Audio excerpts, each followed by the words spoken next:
Michel-Evleth, and I'm interning this summer at Blue Heron Farm in Rockport, Washington, with Ann Schwartz. So what brought you to Blue Heron Farm?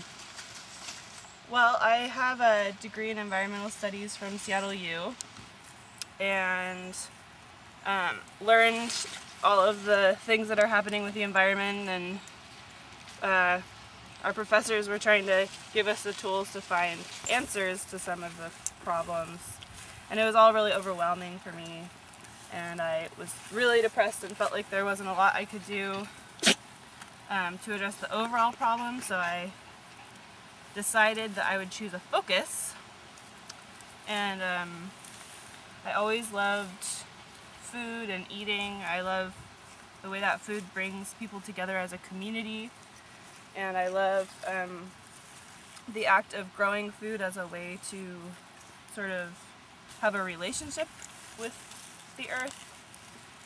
And so I chose food issues as my focus in college, kind of informally. We didn't really have formal focuses, not on my diploma or anything, but when I started looking into it and got involved with Seattle TILF as a volunteer first, and then later I had an internship as a garden steward there. And so I started learning how to grow food from them, and it made me reminisce a lot about my childhood when I had lived for 4 years with my parents out in Capay Valley in California, which has a lot of agriculture in it. And we were friends with some farmers there, and I loved being on the farm. And so working with urban agriculture, and I also did an internship at the Denice Community Garden in the International District. Have you been there? Mm-mm. You should go there. It's awesome. It was started in like 1975 as a way to let the elders in the International District continue their traditional ways of growing food. And so it's set up like a pea patch, but you have to be like over 65, I think, and qualify for low-income housing to have a plot. And Intern CDA, they're a neighborhood nonprofit organization. They build low-income housing and stuff like that, and they own it. They started it and still own it. And I did an internship with them too. And they are really cool. So then I graduated and got my own garden in Seattle and Ballard area, and got a job that I hated, but that had benefits and paid well, and as a new grad I thought I was lucky. But I finally quit and found work at Highwater Farm in Mount Vernon for February, and then talked to Ann and came here for a more long-term whole season situation. And my goal in November when I'm done with this is to know if I want to have my own farm. I knew that I was romanticizing farming to some extent, so I needed to come out and have a real experience with it. And even if I don't end up being a farmer, you know, it's like everybody should do this. I'm never going to be able to grocery shop in the same way.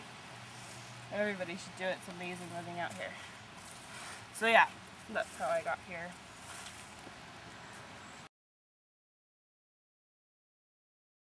How would you define a farmer at this point in your farming experience? At this point in my farming experience, I would define it as somebody who grows food and markets it to other people. When I was doing urban agriculture, it was more like anybody who grows food. But there's definitely there's a whole layer going on of a farmer that definitely includes the marketing aspect, I think.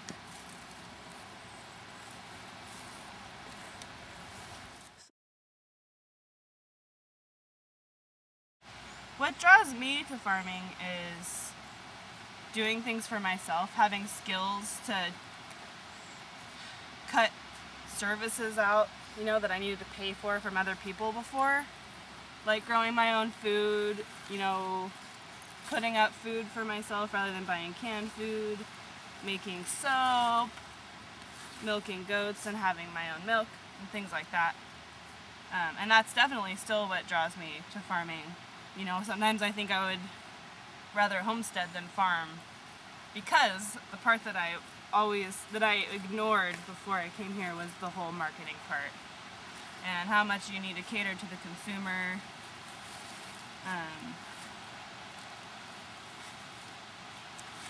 So I think that's how I was romanticizing it, as this idyllic living situation where you worked really hard and you ate all the food you produced, and in the evenings you sat on your porch and with, you know, a jar of homebrew or whatever. And that's part of the farming life. But there's a lot more to it that is definitely the less attractive part, and that's the part where you have to sell your produce and find a market for everything and do quarterly taxes and that crap. Yeah.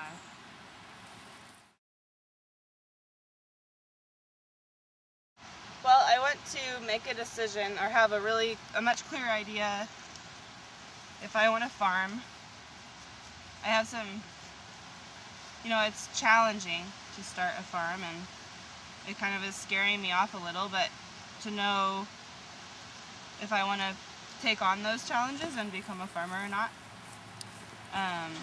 It's a little up in the air what I'm going to be doing after this job.